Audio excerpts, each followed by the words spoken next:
Buenos días, bienvenidos a todos de nuevo al ciclo de seminarios online sobre soluciones técnicas avanzadas para la rehabilitación energética. Bueno, me presento, soy Pablo Gilabert. Aquellos que ya habéis asistido a algunas de estas jornadas, bueno, pues nos conocéis. Comentar que en esta ocasión estamos en la tercera jornada y tenemos como invitados a dos ponentes. Por un lado, Federico, por parte de DB-Block, nos explicará cómo cumplir el DBHR con ladrillos de hormigón. Y por otro lado, Antonia Seguí, del Grupo Puma, llevará a cabo una ponencia sobre la reparación de estructuras de hormigón armado. Desde CIPE, para acabar, pues entraremos en más detalle a explicar el tema del generador de precios de rehabilitación, parándonos en toda la información correspondiente al tema de gestión de residuos. Recordar, por aquellos ponentes aquellos asistentes que no hayan visto alguna de nuestras presentaciones, que siempre las vamos a colgar en el apartado del canal de CIPE de YouTube, con lo cual podéis verlo de nuevo más adelante. Y para aquellos que no conozcan el sistema webinar, nos pueden hacer llegar las preguntas a través del panel que os debe aparecer en la derecha. Un apartado de preguntas, bueno, pues trataremos de, si son pocas, hacerlas llegar al ponente después de su ponencia. Y en el caso de que sean muchas, al final de las tres ponencias haremos una recapitulación tratando de responder pues, la mayoría de esas preguntas que nos habéis hecho llegar. Bueno, sin más, vamos a presentar al primer ponente, Federico. No sé si nos escuchas. Sí, buenos días, sí. Buenos días, ¿qué tal, Federico? Bueno, en primer lugar, agradecerte que estés aquí con nosotros. Vale, pues si eso ya comenzamos. Vamos al lío. Te acabamos de convertir como presentador, te debe aparecer una pantalla. Sí. Tienes que darle a aceptar, perfecto. Vale, pues ya vemos tu monitor, con lo cual, adelante y haces. Sí, buenos días. Soy Federico Ezquerra. Os voy a hablar una ponencia de cómo cumplir lo que es el código técnico de edificación, el documento básico de protección frente al ruido, con ladrillos de hormigón. Entonces, ¿esto qué pasa?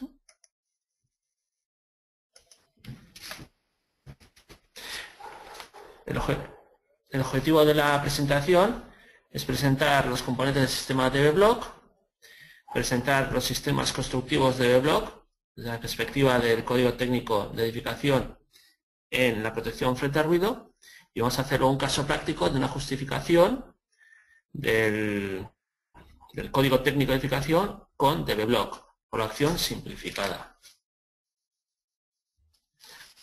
Bueno, se haréis una pregunta de qué es DB-Block. Es un grupo de una asociación de interés económico, de un grupo de prefabricadores de hormigón que crean la marca DB-Block. Y tiene un objetivo común entre ellos. Con el código técnico de edificación, con los cambios, pues cumplir las nuevas exigencias con los elementos constructivos tradicionales de toda la vida a base de prefabricados de hormigón.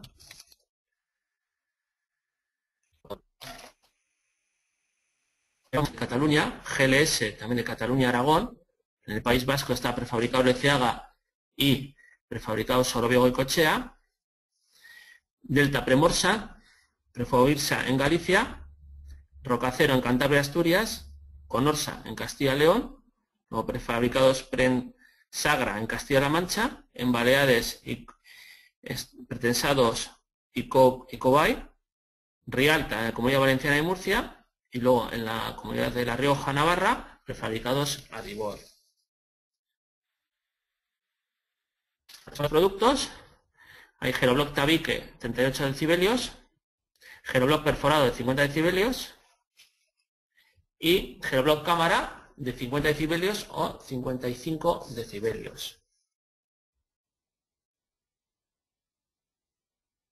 Las características técnicas de este ladrillo de hormigón es una anchura de 65 milímetros, una altura de 190 y una longitud de 490. El peso aproximado por cada unidad son 7,5.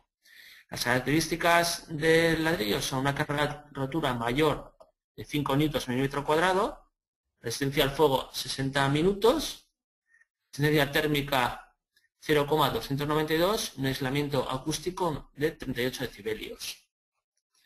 Las piezas son machimbradas. Por una parte hay piezas especiales que son con cara lisa y a la vez se pueden hacer multipiezas. Es una aplicación de este ladrillo pues, de trasdosados de fachadas o particiones interiores. Se consigue una alta planimetría en las fábricas de datos. Luego fácil colocación de premarcos. El arranque directo es en forjado sin colocación de bandas y las rozas perfectamente definidas.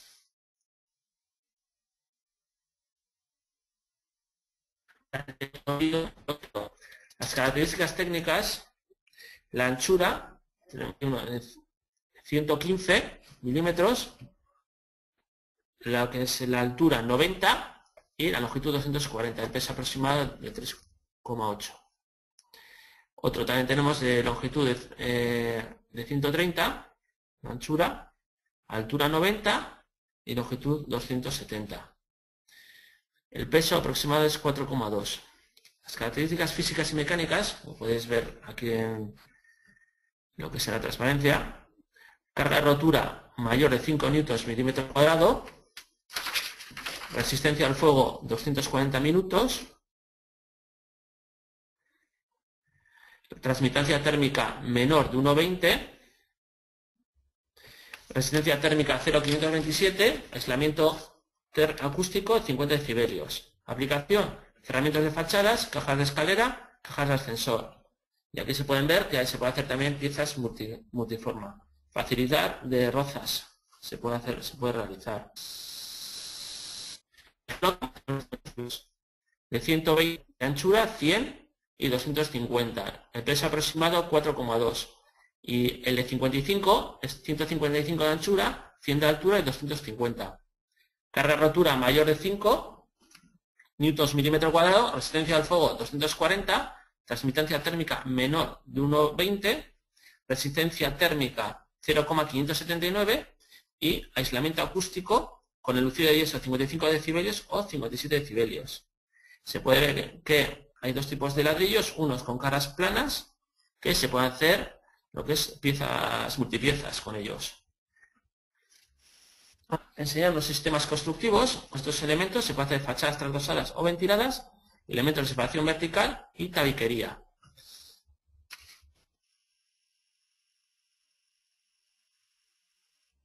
Elementos de separación vertical seríamos del tipo 1, que es un elemento base de una o dos hojas de hormigón o paneles prefabricados pesados, sin trasdosado o con un trasdosado en ambos lados. Se puede ver aquí, sin colocación de bandas en el forjado. Luego, según la definición, nosotros seríamos del tipo A, tabiquería de fábrica o paneles prefabricados pesados con apoyo directo en el forjado, sin interposición de bandas elásticas. Y aquí se puede observar en este dibujo según la normativa. Una fachada trasdosada, un ejemplo. Los elementos del sistema serían un revoco exterior, un geroblock perforado de 50 decibelios, una cavidad de 50 milímetros con lana de roca, geroblock tabique de 38 decibelios y enlucido yeso de 15 milímetros. La masa superficial total sería 405 kilogramos metro cuadrado y protección frente al ruido daríamos 61 decibelios, ahorro de energía, una transmitancia de 0,40 y seguridad en caso de incendio 240 minutos. Materias entre diferentes usos, con zonas comunes. Aquí sería el sistema, estaría formado por yeso perlita, un enlucido de 20 milímetros, geroblock cámara de 55 decibelios y otro enlucido de yeso perlita de 20 milímetros. El espesor son 185 milímetros. Masa superficial 315 y los valores nos darían 55 decibelios para solicitud de CT 50. La transmitancia 0,95 para solicitudes entre 0,70 a 1,25 y seguridad en caso de incendio 240 minutos o 120 minutos en la solicitud. Luego, divisorias en el mismo uso. Aquí el sistema sería yeso perlita de 15 milímetros, geroblock cámara de 55 y yeso perlita de 15 milímetros. El espesor total de la pared 185. Masa superficial 318. Y los valores que damos con este sistema serían la protección frente al ruido de 55 decibelios, la solicitud serían 50, la transmitancia ahorro de energía 0,99 y los valores fluctúan entre 1 a 1,40, seguridad en caso de incendio 240 minutos y la solicitud que nos pide el código técnico de edificación serían 120 minutos máximo. La última partición interior sería la tabiquería. La tabiquería estaría formado por el sistema estaría formado por un enlucido de yeso de 15 milímetros, Geroblock tabique 38,5 y un enlucido de yeso de 15. Una de las características importantes de este sistema es que no requiere bandas elastómeras. Espesor total 85 milímetros y masa superficial 107. La protección frente al ruido da 38,5 y una transmitancia de 1,76. El sistema Geroblock, al principio sería colocación de niveles, arranque de pared, colocación del Geroblock, encuentro de pilares conjunta de mortero, una llaga de mortero de 1 centímetro y lo que es el encuentro entre la fábrica de ladrillos y el forjado sería con un yeso muerto. Realización de rozas. Con estas ventajas pues ahorra un 35% de mortero, no hay mermas, ya que dentro de los palés hay piezas multiformas que se pueden realizar cortes haciendo dos piezas, realización fáciles de rozas y que no hay lo que es roturas expansivas en las rozas. Ahora, el diseño de soluciones se puede utilizar para el tema del ruido, la opción simplificada o la opción general. La pregunta es ¿cuál utilizo?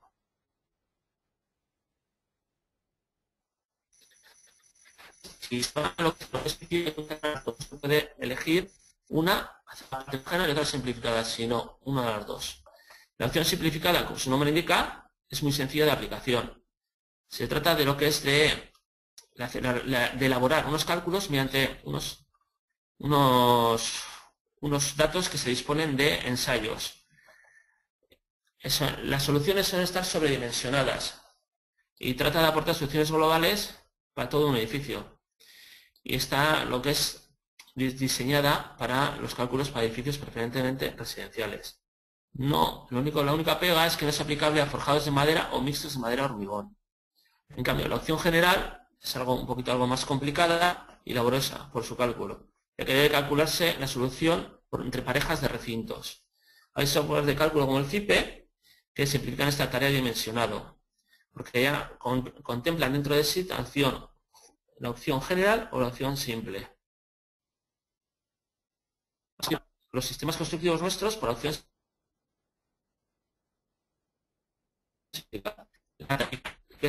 para la opción simplificada nos pide una masa superficial para prefabricados pesados de 70 kilogramos metro cuadrado y un índice de reducción acústica de 35 decibelios. Como veis en el ensayo, damos 107 kilogramos metro cuadrado y 38,5 decibelios, con lo cual cumpliendo los requisitos.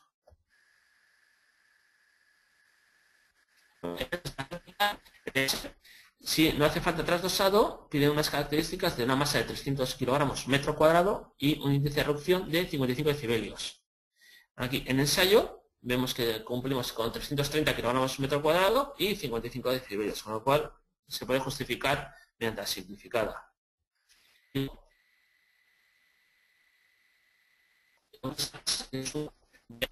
Un Geroblock perforado, dando un índice de reducción acústica de 58 decibelios para cumplir las más exigentes de 51 decibelios.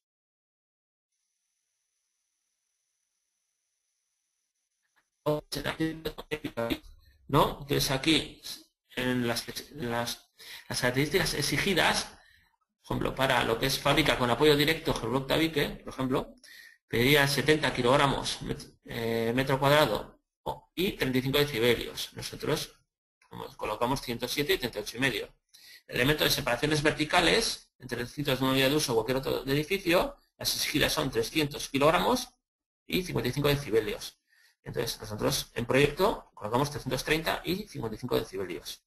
Y en tema de fachadas, una fachada trasdosada de ladrillo acústico Geroblock perforado, un cámara de aire con lana mineral y trasdosado de Geroblock tabique, exigidas 135 y 42 decibelios. Nosotros damos una masa superficial de 405 y un índice de reducción acústico de 58 decibelios. Luego, la justificación y cumplimiento de requisitos de ACTE. Nuestros sistemas se utiliza una sola hoja y sin la aportación de elementos auxiliares, como bandas. Y, por ejemplo, en el tema acústico, el exigido de ACTE es un índice de reducción de más de 50 decibelios. Nosotros hemos obtenido por el sistema de Beblock 55 decibelios. Térmico, la transmitancia están pidiendo una U menor de 1,20 y nosotros estamos facilitando entre 0,47 y 1,17. Incendios, máximo 120 minutos y nosotros estamos dando con el lucido de yeso ambas caras 240 minutos y sin enlucir. El tema de piden una resistencia compresión normalizada mayor de 5 newtons milímetro cuadrado, nosotros estamos dando superiores a 10 newtons milímetro cuadrado.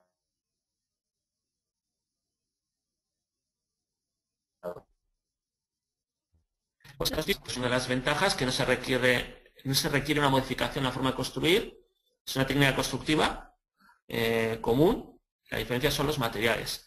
No se requiere un aprendizaje de nuevos métodos constructivos, pues evitando todo el tema de riesgos de malas ejecuciones, incorrectas aplicaciones de bandas, no utilización de amortiguadores, y al tratarse de un paño se elimina el riesgo de formación de puentes termoacústicos entre paños. Por ejemplo, de desprendimiento de lanas, caídas de morteros entre paredes o arrastramiento de paños. Ventajas económicas: es un 20% respecto a soluciones cerámicas multicapa y un 30% respecto a soluciones de placa y yeso. Y se obtiene una ventaja: aprovechamiento del suelo. Un 40% respecto a soluciones cerámicas y un 30% respecto a soluciones de placa y yeso.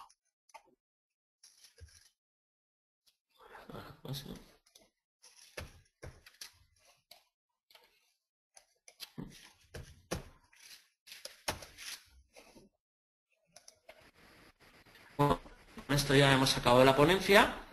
Aquí podéis ver, si tenéis alguna duda, un email de contacto, técnica@dbblog.es, una página web que podéis bajar ciertos programitas y ciertas, lo que es esto, dibujos de temas de soluciones constructivas, www.dbblog.es, y un número de teléfono de contacto. Y agradeceros por la atención y agradecer también a Ciber, que nos ha dejado, pues por lo menos explicaros un poquito el tema de los ladrillos de hormigón. Y con esto ya concluyo la ponencia. Muy bien, Federico, muchas gracias. Vale. Nada, decirte que ha habido algunos problemas de sonido, pero por lo general se ha entendido perfectamente todo, con lo cual, bueno, pues... Bien, vale. Tenemos muchas preguntas. Gracias. Vamos a hacerte una que se ha repetido en 5 o 6 ocasiones, que lo que preguntan es temas de, bueno, pues hasta qué altura es posible elevar, digamos, esta fábrica, estos cerramientos. Por ejemplo, si es necesario colocar temas de armaduras de refuerzo. No, porque ya son lo que es ladrillos de hormigón. O sea, la altura, pues lo que hay en lo que es la altura de una vivienda. Porque son cerramientos, no hace falta la colocación de ningún tipo de armadura ni elementos en las llagas de ellos. Vale. Luego, una pregunta algo más técnica es, dice, ¿por qué se pone yeso con perlita si es necesario? El yeso perlita es debido a que ha habido un cambio si los técnicos supongo que sabrán que ha habido un cambio ahora en septiembre en el tema normativa de tema aislamiento térmico. Entonces, con el yeso perlita lo que se consigue es las transmitancias que están solicitando actualmente a partir del 14 de marzo obligatorias en todos los proyectos, de valores entre 0,95, 0,85 y entre esos valores depende de lo que es el tema de las zonas climáticas. Es por el tema de del tema del nuevo código técnico en el aislamiento térmico, ¿eh? Si tienen otra duda, pues que manden un correo y se lo explicaremos más detalladamente. Perfecto. De todas formas, el informe de preguntas se lo haremos llegar para que, bueno, pues si no nos da tiempo a resolver todas, pues le puedas responder personalmente de alguna forma. Sí, te hago la por última. supuesto, Te hago la estamos para última. ayudar. Vale, la última antes de dar paso al siguiente ponente. Sí, Nos hablan de la resistencia al fuego, que las que se han comentado son sin las piezas sin revestir. O revestidas, ¿sabes si...? sí, Vale. O sea, sí. serán... Hay Vale. lo que es la resistencia al fuego. Hemos realizado unos ensayos, si alguien los necesita, si se los podemos enviar. Está dando con yeso 240 y sin yeso, el tema de Gerblock cámara, 240 minutos también. Porque son lo que es ladrillos de hormigón. Vale, perfecto. Sí, y si necesita alguno, se puede enviar los ensayos, ¿eh? Muy bien, pues se agradece, porque seguramente sí que les interesen. Muchas gracias, Federico. Vamos a esperar Gracias a al final ustedes. de la ponencia y retomamos algunas de las preguntas, si te parece. Vale, perfecto. Vale, pues gracias de nuevo. Muy bien, No, pues gracias. vamos Adiós. a dar paso al siguiente ponente, Antonia Seguí, por parte del Grupo Puma. Antonia, no sé si nos escuchas. Sí, sí, sí, os escucho. ¿Y ¿Qué vosotros a tal? mí? Sí, Muy perfectamente. bien. Buenos días, Antonia. Buenos días. Te acabamos de pasar el control de la presentación. Perfecto, se ve ya. Sí, un momentito. Perfectamente. Pues adelante y deleítanos con tu presentación. Vale, pues mira, lo primero de todo agradecer a los asistentes que están al otro lado de la pantalla. Presentarme, mi nombre ya como lo veis es Antonia Seguí y me encargo del departamento de prescripción de todo lo que son las soluciones constructivas para reparación y protección del hormigón. Inicialmente voy a hacer una breve introducción de la empresa para la gente que no nos conozca. Lo que es Grupo Puma es una empresa líder en el sector de la fabricación de derivados del cemento, con más de 30 años de experiencia. Aquí en España tenemos más de 20 centros de producción. Bueno, entre España y en Portugal tenemos dos, estamos repartidos en todo lo que sería el ámbito nacional, que a día de hoy creo que es un punto a tener en cuenta, tener una empresa de este tipo tan repartida y con una tecnología española. Nosotros nos dedicamos a la fabricación de todos los productos en base cemento, de nuestra línea de negocio, también productos en base cal, resinas acrílicas, derivados de asfalto, resinas epoxi, en poliuretano. En definitiva, un amplio portfolio de soluciones de productos, un portfolio de productos para ofrecer sistemas con el fin de ofrecer soluciones constructivas. Evidentemente estamos en el ámbito nacional, pero ya estamos también inmersos en todo lo que sería el ámbito internacional. ¿Qué campos de aplicación, qué soluciones constructivas podemos ofrecer? Pues ofrecemos soluciones constructivas en obra civil, en edificación, en industria y en rehabilitación y restauración de edificios.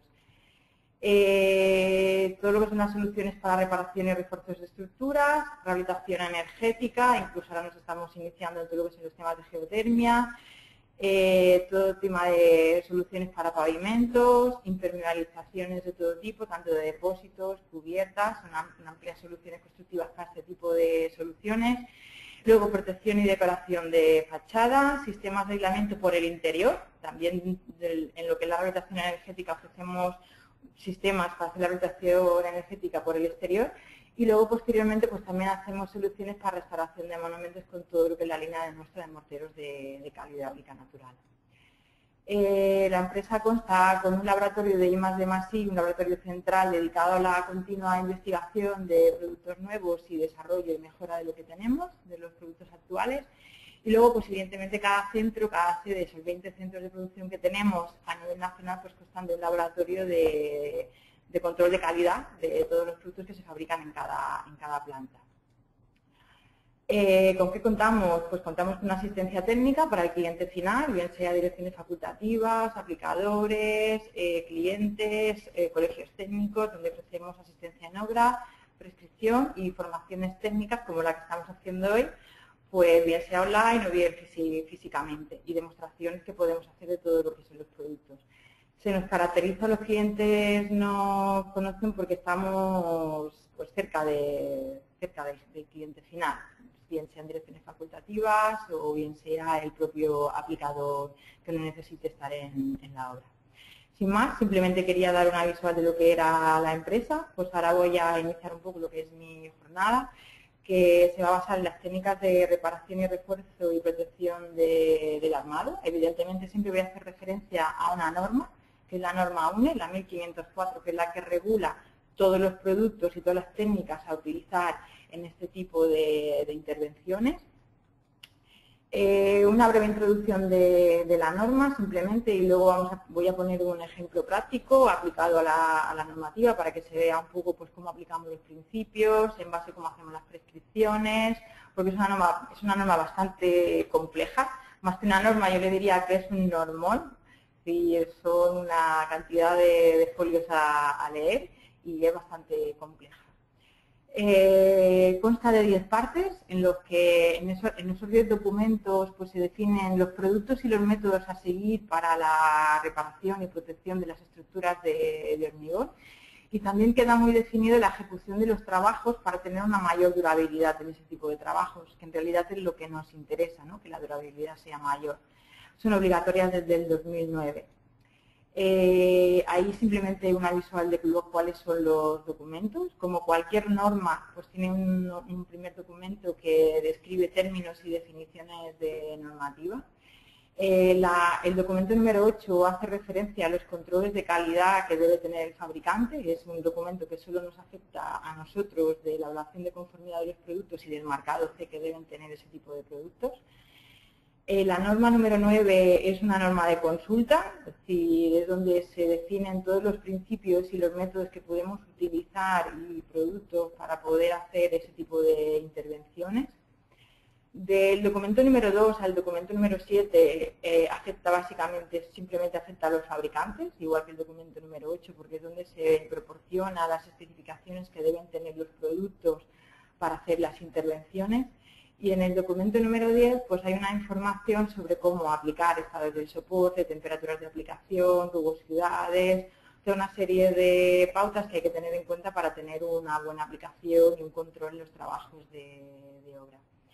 Nos afecta a los fabricantes y nos afecta incluso, pues también lo podrían consultar personas que se dedican a este tipo de intervenciones. Y para mí es como el libro gordo de Petete, es una norma de consulta, aunque sea una norma muy densa.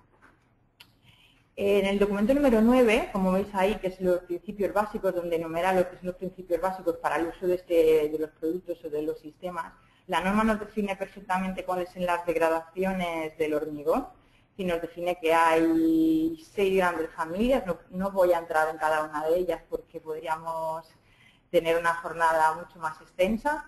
Pero bueno, las principales que nos degradan el hormigón pues podrían ser causas que nos vienen por mecánicas, físicas, estructurales, químicas, biológicas o bien la corrosión, que ya nos indica que es la corrosión de la armadura. La norma te indica pues que claro que si encontramos algún tipo de este tipo de degradación de que se encuentra en estas grandes familias, pues lo que sí debemos hacer es hacer una intervención. Yo simplemente voy a hacer un poquito de referencia, aunque seguro todo el mundo lo conoce, lo que son la corrosión de la armadura, que viene motivado por la carbonatación, los cloruros o bien por corrientes parásitas. Dentro de la norma os hablaba de que define una serie de principios. Aquí están todos los principios que define la normativa. Te los define perfectamente la normativa, lo que es la definición del principio es lo que quieres hacer en la obra, ¿de acuerdo? Es decir, qué intervención quieres hacer. La norma te define el método con que puedes hacer ese principio, es decir, en la norma nos podemos encontrar las 3 primeras columnas y luego ya la última columna, la que nosotros recomendamos como producto. Si quieres hacer, por ejemplo, una protección contra la penetración de un agente agresivo mediante un revestimiento superficial, pues tienes estos productos que tú luego, en función de lo que requieras, o la intervención que quieras realizar, pues utilizas un producto u otro. Pues eso en todos los casos. Son 6 principios que hacen referencia a la degradación del hormigón y luego son 5 principios que hacen referencia a lo que sería la corrosión en el armado. Como veis, la norma lo define muchísimo, viene muy cerrada, te dice qué debes hacer, cómo puedes hacerlo, y luego ya los fabricantes ya tenemos lo que sería la relación de que recomendamos el producto en función de lo que se quiere hacer en la intervención. Simplemente anunciar lo que ya todos sabemos, que el hormigón confiere una doble protección del acero, una protección física debido a su recubrimiento y luego debido a la alcalinidad que tiene lo que sería la masa del hormigón, pues nos da una protección química que nos provoca esa presencia de la capa pasivante. Parece ser que tiene que ser eterno, pero con el paso del tiempo vemos pues que no, que se producen ese tipo de degradaciones, tanto en el hormigón como lo que podría ser el armado. La patología, yo he dicho que simplemente voy a centrarme un poquito a modo de una pasada de cuáles son las corrosiones de la armadura. Tenemos dos, lo hemos visto, las más habituales en edificación o bien en infraestructuras, en función de donde podemos encontrar el elemento estructural. Tenemos la carbonatación y tenemos los cloruros. Vemos que la carbonatación se presenta de una forma distinta a lo que sería la corrosión por cloruros. En este caso, la carbonatación es de forma generalizada, en todo lo que sería la capa pasivante se destruye de forma generalizada, y en el caso de los cloruros se destruyen en una zona muy concreta, provocando corrosiones por picaduras. La corrosión por cloruros sería una de las más críticas, porque en un momento determinado pues, podemos tener una pérdida de sección importante del armado, provocando ya problemas mayores estructuralmente hablando. En función de donde tengamos el elemento, tendremos solo una corrosión debido a una carbonatación o debido a la presencia de cloruros, o bien podemos tener la superposición de los dos efectos. Ya digo que va a depender muchísimo de que estemos en zonas donde haya presencia de cloruros. ¿Qué es la carbonatación? Es una reacción química que lo que hace es que nos provoca un cambio estructural y un cambio de pH en lo que sería la masa del hormigón. Hemos dicho que el acero era pasivo en un medio totalmente alcalino. A medida que va aumentando lo que sería el frente carbonatado, pues el pH va disminuyendo, y así lo que hace es que nos provoca una destrucción de la capa pasivante, provocándonos lo que sería ya la corrosión. Una corrosión uniforme, porque entra de forma generalizada. Normalmente en un mismo elemento solemos tener la misma calidad de recubrimiento en todo lo que sería su longitud, por tanto de ahí que se presente de forma generalizada. Cuando la carbonatación supera el espesor del recubrimiento es cuando tenemos esa corrosión. La corrosión nos provoca aumentos de tensión, fisuras y lo que es el desprendimiento de lo que sería el hormigón que conocemos. ¿Cómo podemos saber si tenemos en obra, hay un test muy fácil de hacer, que es el test de fenoftaleína, que se le rocía una solución de fenoftaleína, lo que sería un testigo, o bien se pica, si no necesariamente tengamos que hacer un testigo de estas características, y simplemente le rociamos la fenoftaleína. El hormigón carbonatado sería el hormigón incoloro y el hormigón coloreado sería el hormigón sano. Es decir, todas las armaduras que tengamos en la zona de hormigón coloreado, pues tendríamos todavía que estarían en su estado pasivo. En cambio, si tenemos alguna armadura que está en un hormigón carbonatado incoloro, pues sería el que presentaría ya un proceso de corrosión. Simplemente que veáis la importancia de utilizar los morteros de reparación adecuados. Esos son morteros de probeta de nuestros laboratorios. Eso sería un mortero tradicional, ¿de acuerdo? No formulado de altas resistencias, ¿de acuerdo? Sí que es un mortero que tiene unas altas resistencias similares a lo que podríamos tener un mortero de reparación en función de la clasificación. Sí es cierto que no va aditivado con los aditivos y una serie de aditivos que se le incorporan para mejorar todo lo que sería la resistencia a la carbonatación. Fijaros que las dos probetas están sometidas al mismo ambiente de carbonatación. Todo lo que son los morteros de reparación no presentan nada de un frente carbonatado. En cambio, en el caso de los morteros tradicionales de alta resistencia, pues sí presentan ya un frente de carbonatación. De ahí la importancia que utilizar este tipo de productos y saber qué tenemos que elegir a la hora de hacer las intervenciones. El otro contaminante que podemos encontrarnos que nos provoca la corrosión de la armadura, pues sería, lo más típico sería el cloruro. Evidentemente en zonas industriales y en donde podemos encontrar contaminantes corrosivos que también nos pueden provocar el mismo efecto.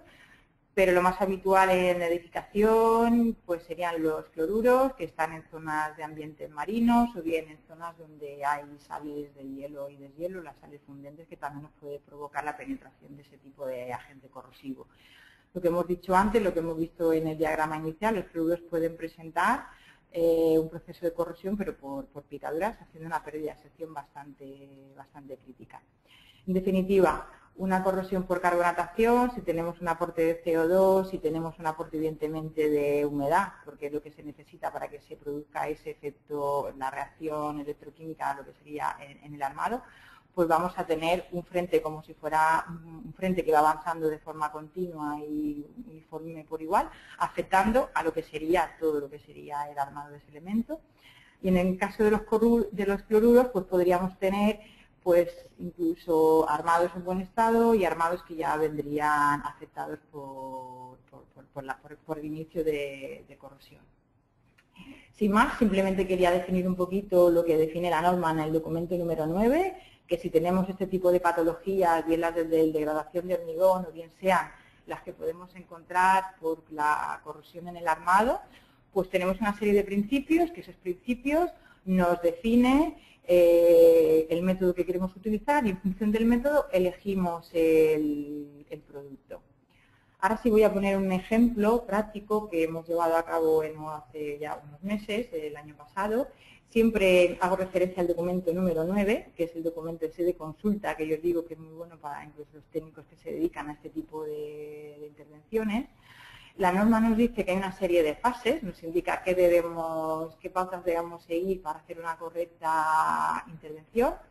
Nos indica que tenemos que evaluar el estado de la estructura y aquí, pues claro, hacer incluso un histórico de esa estructura, si ya se han hecho intervenciones con anterioridad, y conocer un poco el tipo de estructura y evaluar el estado de la estructura, identificar esas causas, si tenemos un deterioro, identificar las causas que nos provocan ese deterioro.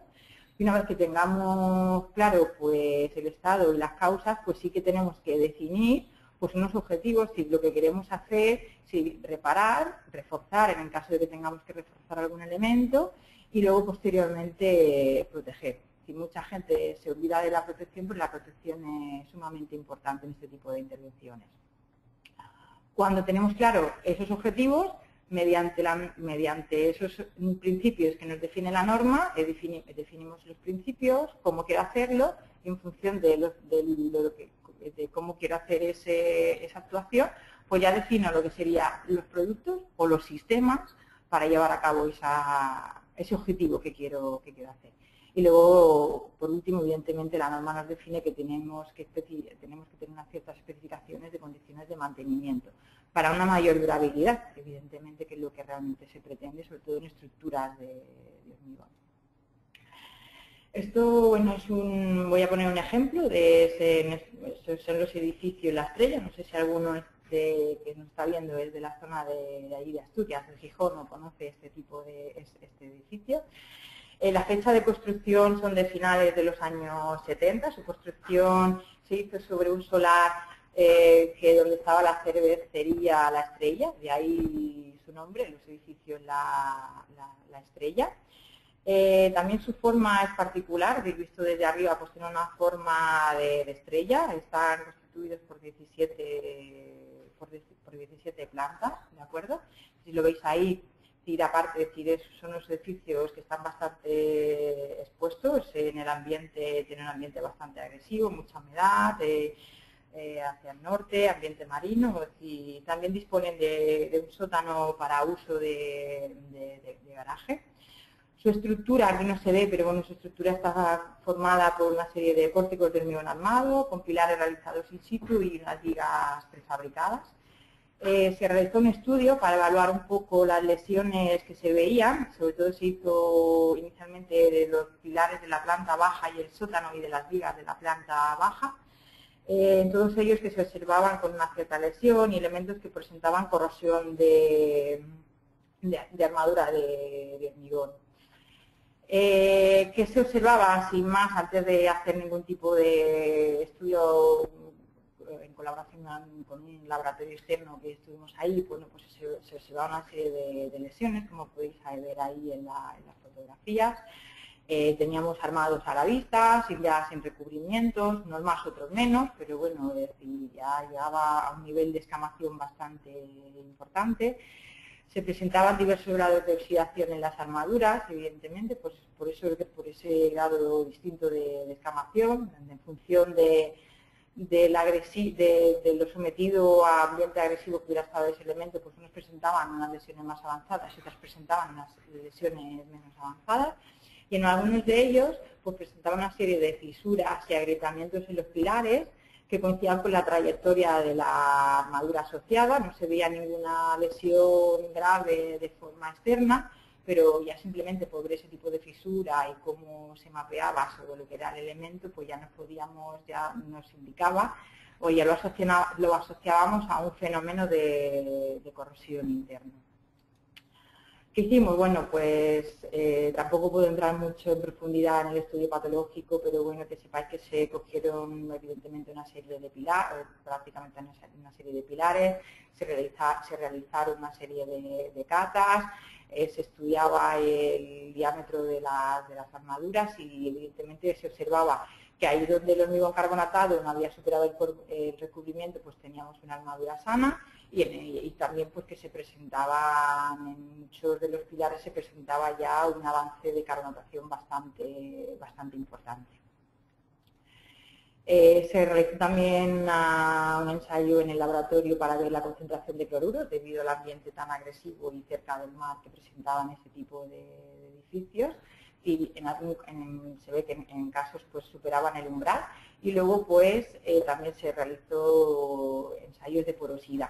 ¿Vale? Le pongo en rojo porque todo lo que supera una porosidad superior al 10% se considera un hormigón altamente permeable, es decir, el que pueda entrar ese agente agresivo del exterior se le facilita muchísimo porque es muy poroso.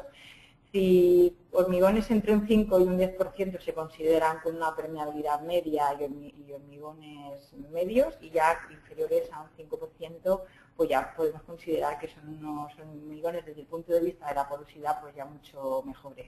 Pero desde el punto de vista de la porosidad pues veíamos que era un hormigón bastante malo. Hay datos bibliográficos que te indican que ya cuando tenemos concentraciones de cloruros, lo que es el perfil de cloruros que se le hace, pues superiores al 0,05%, pues ya tenemos riesgo de corrosión. Por tanto, ahí por eso también están en rojo, porque claro, al tener presencia de cloruro no indica que eso fuera el foco principal, pero bueno, que teníamos una presencia de cloruros y que nos podía provocar también con el paso del tiempo, si no se frena esa entrada, ahí donde no tenemos esa concentración alta, pues seguramente con el tiempo pues sí podríamos llegar al umbral crítico que nos puede provocar esas patologías. Desde el punto de vista de la, bueno, pues si vemos ahí se hizo una tensión de rotura y bueno, pues si desde los edificios de los años 70 pues data más o menos pues que desde ese punto de vista pues irán un hormigón con buenas resistencias mecánicas. Eso es una vista de la planta. Esto son dos edificios. El edificio este es el que estaba más orientado a la cara norte. Si os fijáis, todo lo que indico en rojo son lesiones que se veían visuales, en mayor o menor proporción, pero eran lesiones que se veían que presentaban algún tipo de patología, más superficial o ya más internamente, pero la presentaban. En esta zona en este edificio simplemente hicimos una pequeña capa, que la hicimos ahí, como se ve, y ya presentaba inicios de corrosión. No era un grado alarmante, pero bueno, que ya se veía pues que empezaba a desaparecer lo que era la capa pasivante de lo que es el armado. Fijaros aquí, si por ser es el edificio de la parte, porque se presentaban muchísimos pilares con lesiones visuales, porque están, evidentemente, os he dicho que es la que está orientada en la cara norte, y está mucho más expuesto. Fijaros que aquí en este caso, pues todo lo que son los pilares, bueno, lo que es el cerramiento va un poquito retranqueado hacia el interior, dejando pues parte de las caras de los pilares mucho más expuestas a ese, es una forma de decir, bueno, pues se presentan más lesiones, están en la cara norte y están mucho más expuestos a ese ambiente y lo que es el pilar, pues está más expuesto a esas condiciones. En el caso de la cara sur, sorprendentemente, pues los pilares ya están, el cerramiento de alguna forma protege ya más los pilares. Aquí se presentaba simplemente una lesión visual, ¿de acuerdo? En este caso, en todas las caras sí que hicimos una cata y también se presentaban inicios de corrosión, ¿de acuerdo? Es decir, la calidad del hormigón desde el punto de vista de la permeabilidad pues hacía que esos agentes que estaban en el ambiente pues vayan penetrando y vayan haciendo pues su función físico-química, es decir, esas reacciones físico-químicas que nos provocan esa patología interna. Pero fijaros que aquí no se presenta, no están tan deteriorados porque de alguna manera el cerramiento protege lo que era el elemento. Aquí había una serie de soportales, pero estaban mucho más protegidos que en el caso anterior. Unas conclusiones que pudimos hacer así, bueno, con la dirección facultativa, evidentemente, en todo momento íbamos ahí con lo que era la dirección facultativa, pues que había una concurrencia de factores, una alta porosidad, que nos daba un hormigón desde el punto de vista de la porosidad, pues un hormigón malo, y lo que nos hacía que esos agentes pues tengan una entrada fácil y rápida a lo que es el interior del elemento. Recubrimientos insuficientes, cuando hicimos el test de carbonatación y esas mediciones veíamos que, bueno, actualmente la normativa evidentemente no nos indica recubrimientos en esa zona muchísimo mayores, y en estos casos no había un recubrimiento, los recubrimientos eran insuficientes para la protección de las armaduras, no presentaba ningún protector superficial de la armadura para de alguna manera frenar el paso de ese tipo de agentes. Bueno, veíamos una destrucción completa de la capa pasivante, y ahí nos indicaba que lo que nos provocaba las patologías, más que la presencia de cloruros, era lo que era más bien la carbonatación, es decir, la patología más importante que se veía era la carbonatación, independientemente de que se veía presencia de cloruros en el propio hormigón. Los elementos están expuestos a una agresividad ambiental. Bueno, y eso es el efecto de esas lesiones nos provocaba todo lo que hemos visto, oxidaciones, estallidos del hormigón, diferentes grados de oxidación y en algunos casos a una pérdida de sección. Esto era un poquito pues las conclusiones a las que llegamos después de estar ahí, pues en un equipo estábamos haciendo esas valoraciones. También se observaban en lo que eran las vigas que os he dicho, que también se hicieron, pero de la primera planta, sobre todo en esas zonas donde estaban bajantes, que no estaban muy bien impermeabilizados y que tenían problemas, pues claro que había algún tipo de vigas que presentaban unos avances de corrosión comprometiendo esa seguridad de ese elemento, o simplemente básicamente por el problema de una mala impermeabilización o filtraciones que podían tener en esas zonas. Pues según la normativa hemos hecho, yo siempre voy a seguir los pasos a seguir o las fases que nos indica, en todo el proceso de reparación que nos indica el documento número 9 de la 1504. Hemos intentado evaluar el estado de la estructura, hemos identificado así las causas del deterioro que nos podemos, y de ahí pues hemos llegado a unas conclusiones. Con las conclusiones, pues lo que tenemos que hacer es definir de alguna manera lo que son los objetivos de reparación, protección. En este caso también pues hicimos algunas pautas de refuerzo. El objetivo principal es garantizar la seguridad del edificio, evidentemente, pero hay otro objetivo también muy importante, que es evitar el avance de las lesiones que se pueden provocar con el paso del tiempo. Pues ahí lo que indicamos que se tiene que hacer se han hecho una serie de trabajos de reparación para la inyección de pilares y vigas mediante morteros de retracción de altas prestaciones. Ahora veremos un poco el detalle de los trabajos. En aquellos elementos que se encuentran más deteriorados y con alguna pérdida de sección, pues la dirección facultativa y los técnicos, pues de alguna manera lo que se decidieron fue reforzar esos elementos. En el caso de que la pérdida de sección fuera en pilar, se hizo mediante un confinamiento de un tejido unidireccional de fibra de carbono y mediante refuerzos inferiores de una banda de fibra de carbono en el caso de esas pequeñas viguetas, como hemos visto en la fotografía anterior.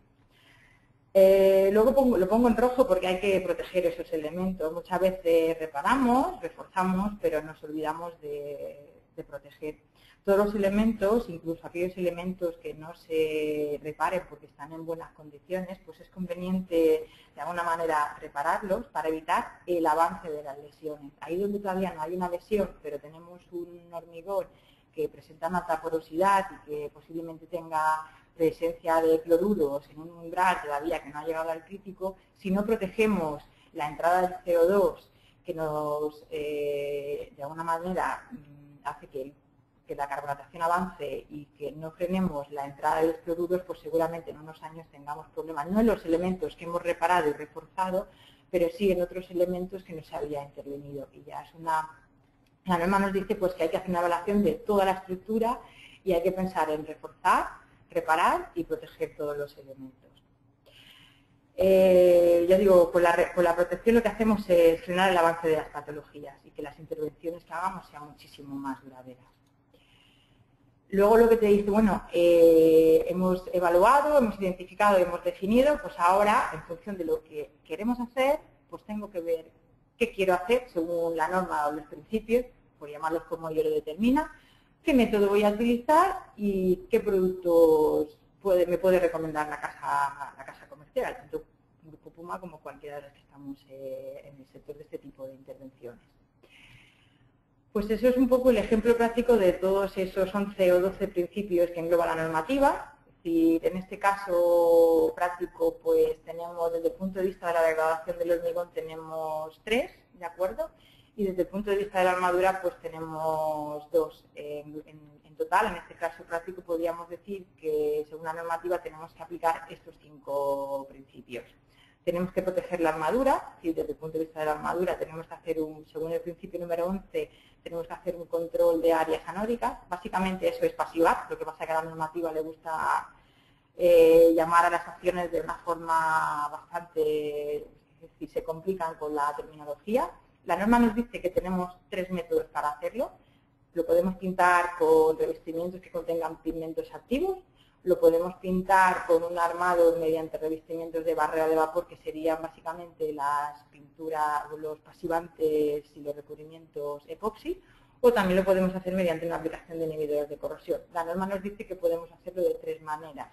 En este caso, por el tipo de intervención, porque es por parcheo, luego lo veremos, ¿de acuerdo? Porque también hay que tener en cuenta el tiempo abierto de este tipo de productos. Pues yo, la prescripción que les hice a la dirección facultativa fue mediante un pintado de armadura con revestimientos que contengan pigmentos activos y sobre todo que contienen inhibidores de corrosión, debido a la presencia de cloruros que hay en el medio, ¿de acuerdo? Se tiene que hacer una eliminación, evidentemente una previa preparación de lo que sería el armado y mediante un producto, en este caso el Infrared C, ¿vale? Por ejemplo, que es C en base de cemento, pues hacemos lo que sería el pasivado, que es el control de áreas anódicas. Una vez que tenemos pasivado, lo que tenemos que hacer es la reparación de los elementos estructurales. El principio número 3 hace referencia a la reparación de los elementos estructurales, que sería la restauración del hormigón, ¿vale? Que es restaurar y recuperar la sección que nosotros hemos eliminado para poder sanear la zona. La norma nos define que podemos hacerlo mediante aplicación manual, mediante un mortero fluido o mediante un mortero de proyección. Nos indica los tres métodos. Yo puedo utilizar los 3 métodos para hacer este tipo de actuación. En este caso, como era por parcheo, como os he comentado, pues yo les prescribí a la dirección facultativa un mortero de aplicación manual, ¿de acuerdo? En este caso el mortero F50, que es un mortero de reparación estructural, sin retracción, modificado con polímeros, muy importante eso que sea modificado con polímeros, que lo incorpore, porque mejora muchísimo a lo que sería el secado y a las prestaciones finales del producto, de acuerdo con estas características técnicas, clase R4, que tiene las características según la normativa. Posteriormente, y luego lo veremos en lo que sería la ejecución de los trabajos, pues como es un elemento que se ha hecho por parcheo, no hemos reparado todo el elemento, ¿sí? Todo lo que sería la longitud, todo lo que sería el elemento, porque claro, hay zonas en las que tengo situaciones en las que no se presenta una corrosión avanzada o que no se ha llegado a ese nivel crítico para hacer descubrir todo lo que sería el armado. Pero claro, y lo que os decía es que lo que tenemos que hacer es proteger. Y lo que hacemos es que lo protegemos mediante un cosmético. Este tipo de productos, que son cosméticos, que van a 2-3 milímetros como mucho, se aplica en todo lo que sería el elemento, no solo en la zona donde se ha hecho esa reparación, que esto es para recuperar volumen, y este sería para aplicar en todo lo que sería su longitud. Y así lo que conseguimos, mediante un producto clase 3, clasificado como producto, como reparador estructural, pues que sea resistente a la carbonatación, que tenga una baja impermeabilidad al agua líquida, en definitiva, protegemos ese elemento, ¿de acuerdo? Luego también desde el punto de vista del hormigón hubo una serie de elementos que se tuvo que hacer un refuerzo estructural y evidentemente, bueno, lo que es la normativa nos contempla pues que se hace mediante adhesivo, mediante chapas o en este caso se hizo mediante composite, es decir, mediante un composite y en el caso de lo que eran los pilares mediante una malla de 300 gramos y en el caso de lo que, eran las vigas pues se realizó mediante una lámina de módulo medio, ¿de acuerdo? En algunos de los elementos, no en todos los elementos, es decir, en algunos elementos, sobre todo en las vigas, pues luego lo que hizo es, evidentemente, se protege mediante una protección anticarbonatación. Es decir, la pintura, pues luego estética que se le puede dar, pues si encima pues es una pintura que según normativa nos protege esas protecciones, pues lo que hacemos es que le damos una protección anticarbonatación final. ¿Y qué conseguimos con eso? Pues conseguimos mediante un revestimiento superficial, que sería el método porque es un revestimiento, aunque sea micras o no llegue ni siquiera a milímetros, que lo podamos medir, pues eso es un revestimiento superficial que lo que hace es que nos protege contra la penetración de agentes que podamos tener en el medio. Y luego, pues también, de alguna manera, al tener una cierta impermeabilidad al agua de lluvia, lo que hace es que nos limita el contenido de humedad, ¿de acuerdo? Mediante tratamientos superficiales. Por tanto, ya también nos engloba estos dos principios. Luego, para finalizar, en algunos casos donde se presentaban y estaban mucho más expuestos, en los elementos, sobre todo, que presentaban mayores concentraciones de cloruro, era la zona de los edificios de lo que es la cara norte, pues se ha hecho una aplicación de lo que son los inhibidores de corrosión. Se aplican en superficie, son monocomponentes, actúan por migración, se aplican en una zona donde no se ha llegado a hacer una reparación porque no es necesario descubrir todo lo que es esa zona. Sin embargo, con ese tipo de productos, pues conseguimos que por difusión entren, hacen una película todo lo que sería alrededor de lo que sería el armado y ya de alguna manera pues protegemos también mediante la aplicación de inhibidores de corrosión en superficie.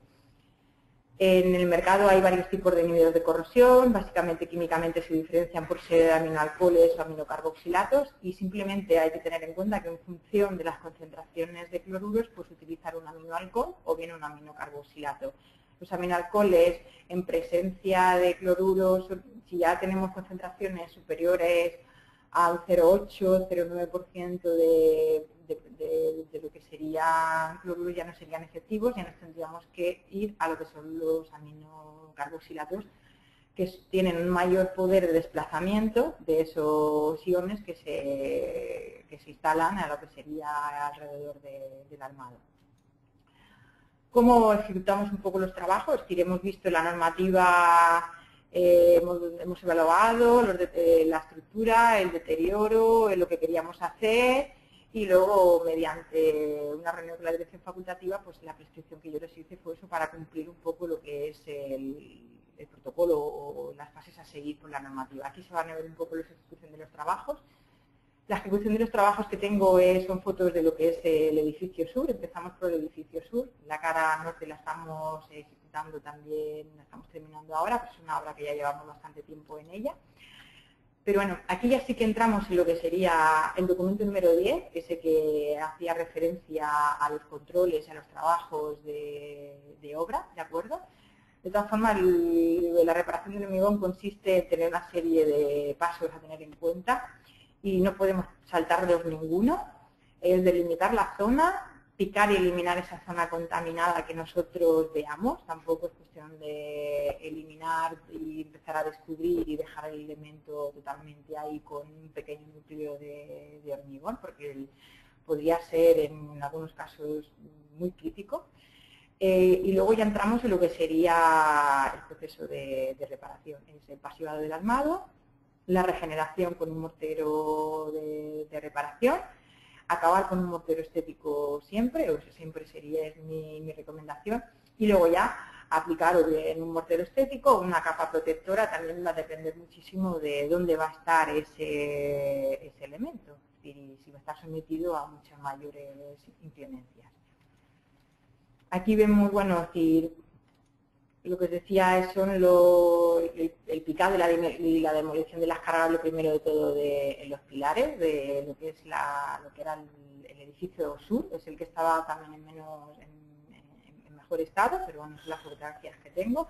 Aquí se ve cómo se tiene que ir descubriendo las 4 caras, es decir, hay que hacer una pequeña abertura en lo que sería el cerramiento para poder trabajar correctamente a las 4 caras de lo que sería el pilar. Ya vamos viendo ahí que ya vamos detectando dónde tenemos una problemática en ese elemento. Luego, una vez que ya tenemos lo hemos limpiado y bueno, hemos delimitado y hemos hecho una correcta limpieza, pasamos posteriormente a hacer ese pasivado con un producto que incorpora inhibidores de corrosión en su formulación y que es en base cemento, por tanto también ayuda a una realcalinización de la zona, y de esa alcalinidad que habíamos perdido la volvemos a regenerar con ese tipo de producto. Aquí yo, pues, evidentemente, según qué casos tenemos que ir a puentes de unión epoxi, luego veremos un ejemplo. En este caso pues yo recomendé este tipo de producto porque aquí, al ser por parcheo, no superamos el tiempo abierto, es decir, los acrílicos normalmente tienen un tiempo abierto aproximado, dependiendo muchísimo de las condiciones atmosféricas, pero entre 30 o 40 minutos, incluso 25, si hay mucho viento y en ambientes muy calurosos. Pero bueno, lo importante es que la regeneración posterior se haga fresco sobre fresco. Este producto tiene que estar todavía con un tag, y que le ponemos... si ponemos la yema del dedo, pues vamos a notar que todavía tiene una pegajosidad. Si no, pues podemos tener problemas si es al revés. En lugar del punto de unión nos hace desadherencia, porque crea una película y puede dificultar esa adherencia, y lo que queremos realmente es que esa reparación trabaje de forma monolítica. Aquí vemos lo que os decía, la reconstrucción pues por parcheo, y ahí que se utilice un producto manual, que la norma me lo define. Y ahí ya veríamos un poquito pues ya con los ángulos y ya terminado. Fijaros, aquí pues claro, se repara lo que se ve, lo que vemos, se va reparando lo que se ve, y lo que se ve que está en mal estado, o si hay una fisura o presenta algunos indicios que en el interior puede tener una corrosión interna, pero evidentemente no repara todo el elemento. Por eso os digo que es muy importante luego proteger todo el elemento, porque ahí donde no reparamos, estos productos sí tienen resistencia a la carbonatación, son mucho menos permeables, mucho más compactos, de ahí que se les incorpore humo de sílice para hacer productos con una porosidad mucho más cerrada. Pero claro, aquí pues tenemos que frenar el avance de lo que es la patología. No dejamos de tener un mortero con una cierta porosidad, donde me pueden penetrar los agentes patógenos. Y ahí, pues que, bueno, aquí ya está la finalización. Esto es el pilar que hemos seguido con anterioridad. Y bueno, pero eso sería ya una visual donde se ha puesto en lo que sería un cosmético, luego ya el de acabado, y luego aquí ya se hace un pintado ya de acabado estético. Esto que aquí voy a poner otro ejemplo de la misma parte del edificio. En este caso lo pongo para que a veces hay que tener en cuenta, porque aquí tenemos 3 caras al exterior y una cara al interior, de ahí el tabique para poder trabajar correctamente, que se haya hecho una apertura. En este pilar, la dirección facultativa, aquí había una pequeña reducción de la sección que habían visto y se decidió también hacer un refuerzo estructural, pero bueno, la operación es la misma, se delimita lo que se ve, se hace una previa limpieza.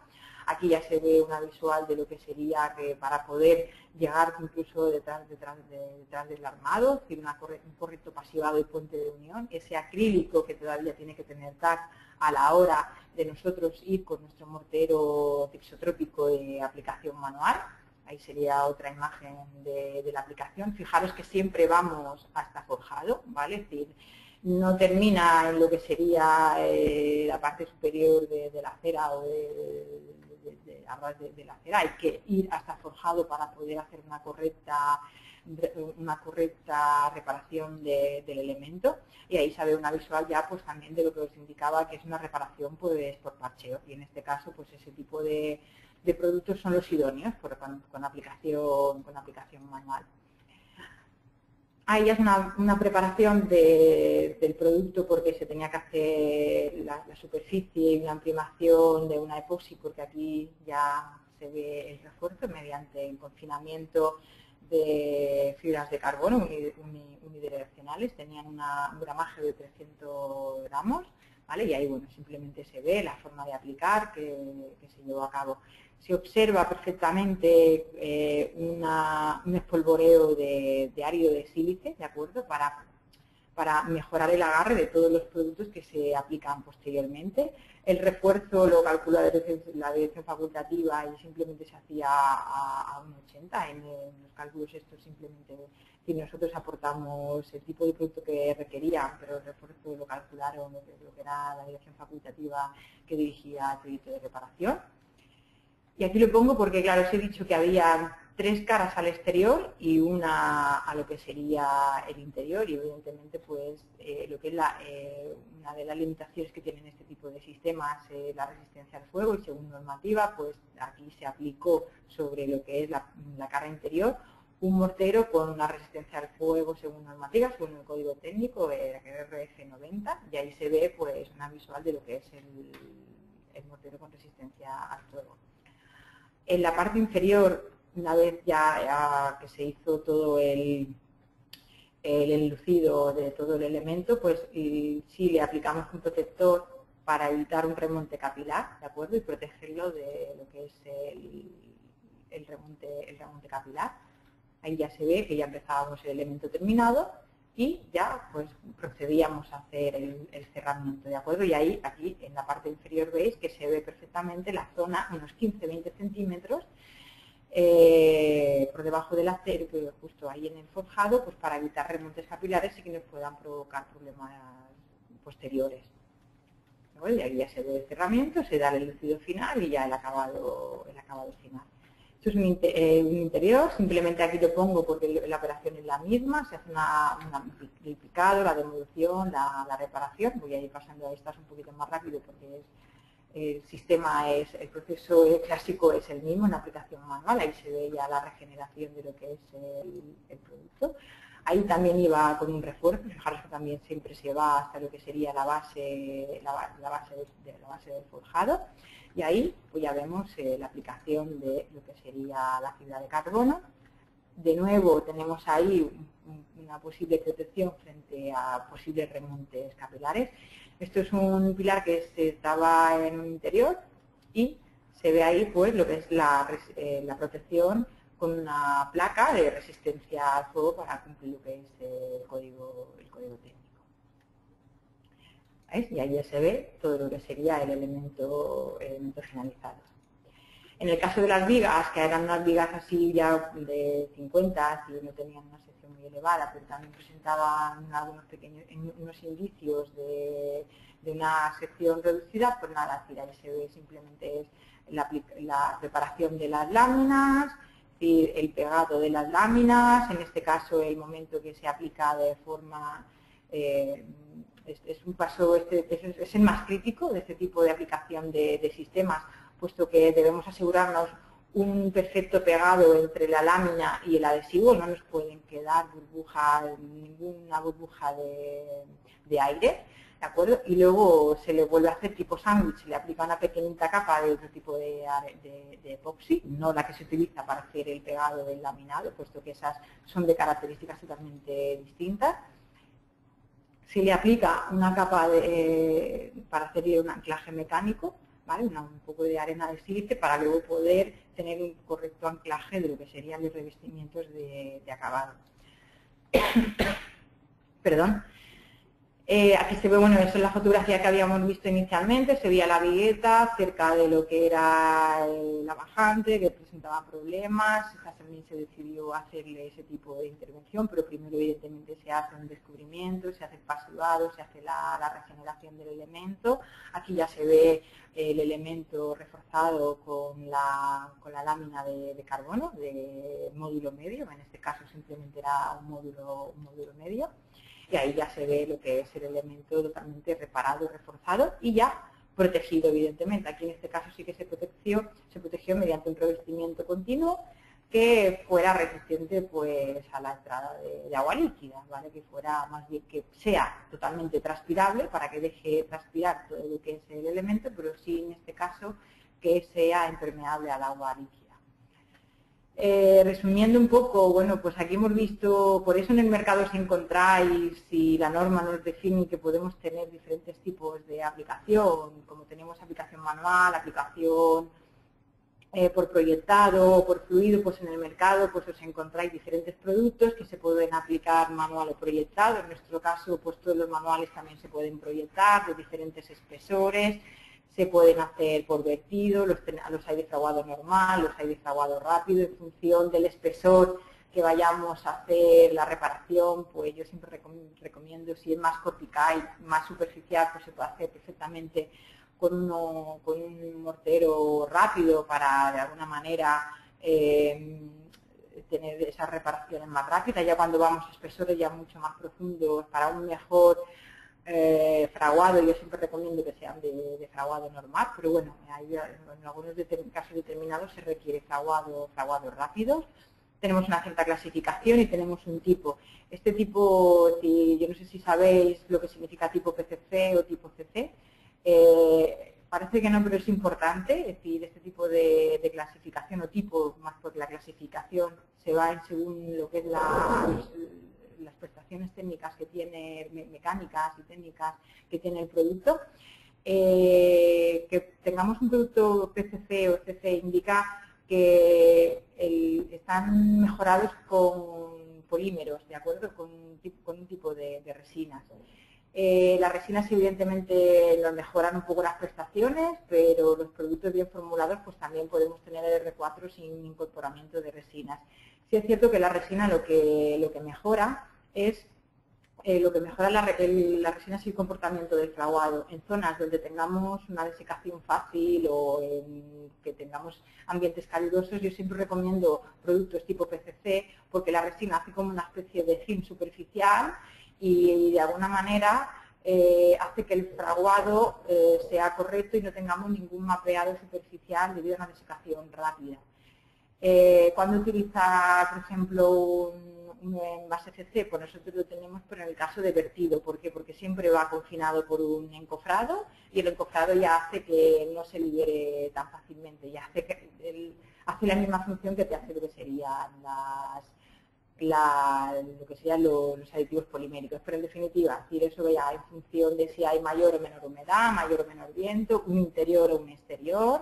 También es cierto que los poliméricos pueden dar mayores durabilidades, pero en definitiva, en estas condiciones, todo lo que están sometidos los test de envejecimiento, los productos lo pasan. Más que nada es saber cuándo utilizar uno y cuándo utilizar otro. Por eso la norma nos define todo este tipo de productos.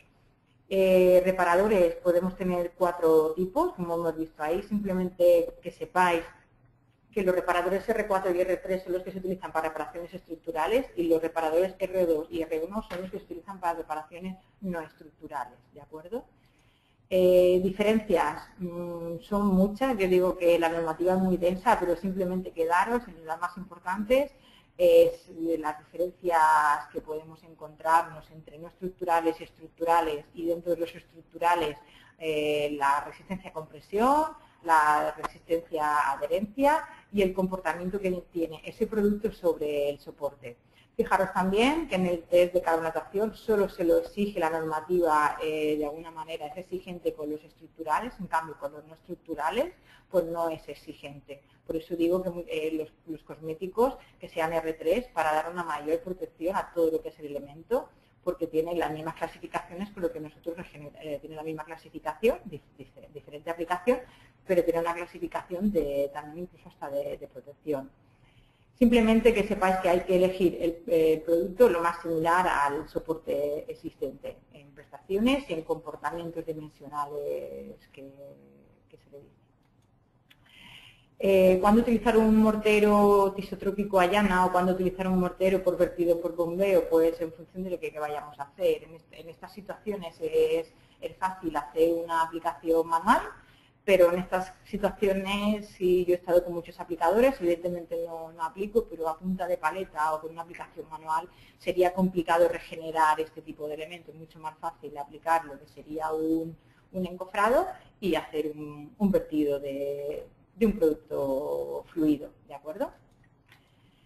Según la norma, varios ejemplos así también para que veáis, pues ejemplos de aplicación manual, según el método 3.1, pues es decir, parcheos muy similares a lo que hemos visto. Estos son siempre, evidentemente, hasta lo que es el forjado. Son unos locales de Murcia que se hicieron una serie de reparaciones en todos estos elementos. Aquí pues también se ve que aquí también se hizo mediante una reparación manual. Estos son los pilares exteriores de lo que es la Plaza de Toros de Bilbao.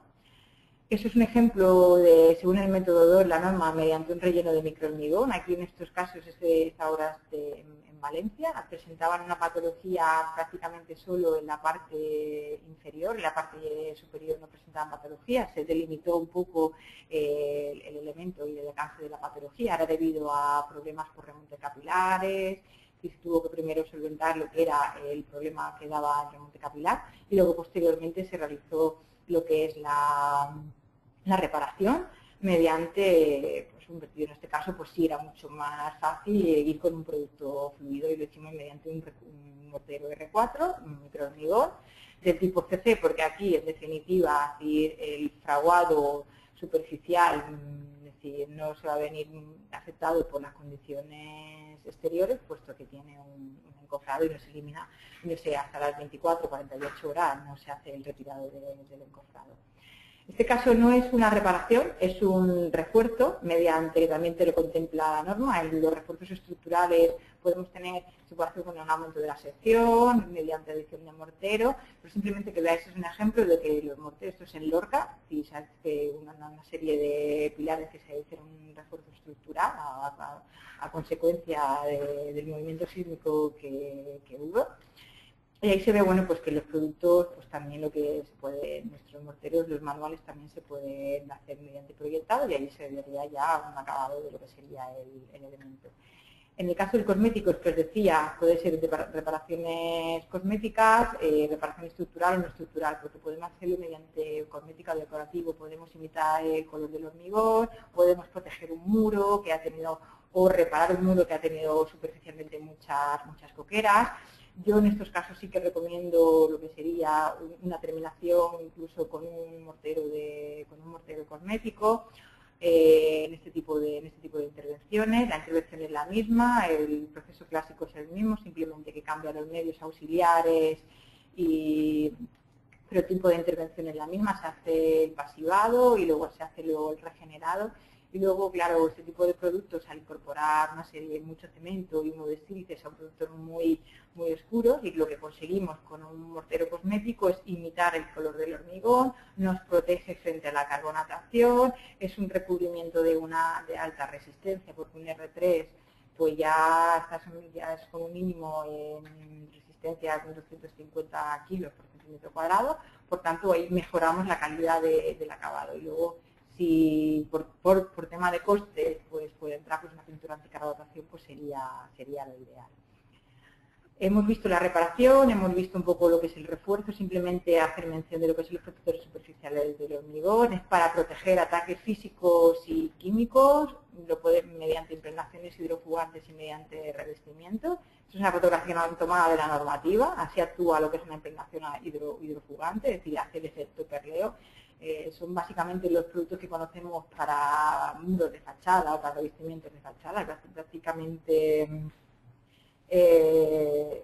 son tratamientos superficiales que veis que hacen es que evitan la entrada de agua en el paramento, siempre y cuando sean presiones de agua bajas, no de presiones altas y continuas, simplemente para procesos de lluvia y algún pequeño sometidos a presiones bajas.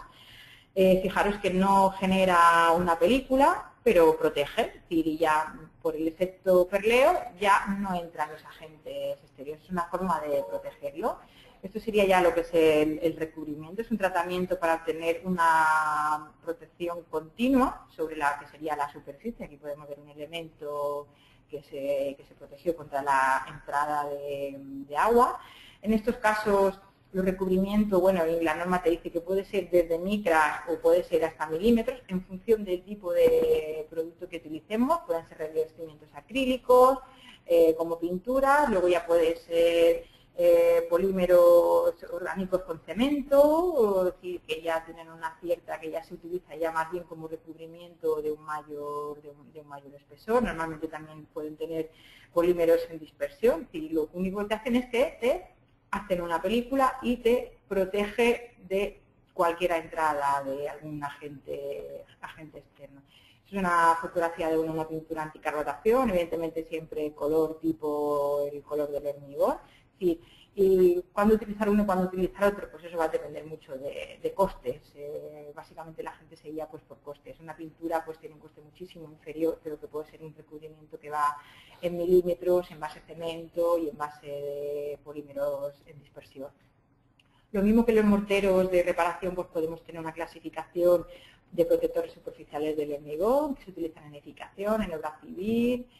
Podemos tener revestimientos flexibles, podemos tener revestimientos semiflexibles, podemos tener revestimientos rígidos que van en estos casos van desde 2 milímetros hasta 4 milímetros y 5 en algún caso que puede ir.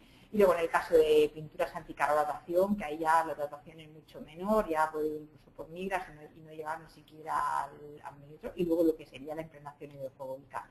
¿Qué hacemos con los protectores superficiales del hormigón? Según la norma, protegemos contra agentes adversos, controlamos la humedad que nos está entrando mediante impregnaciones o mediante revestimientos superficiales, o bien mediante ya lo que serían revestimientos poliméricos.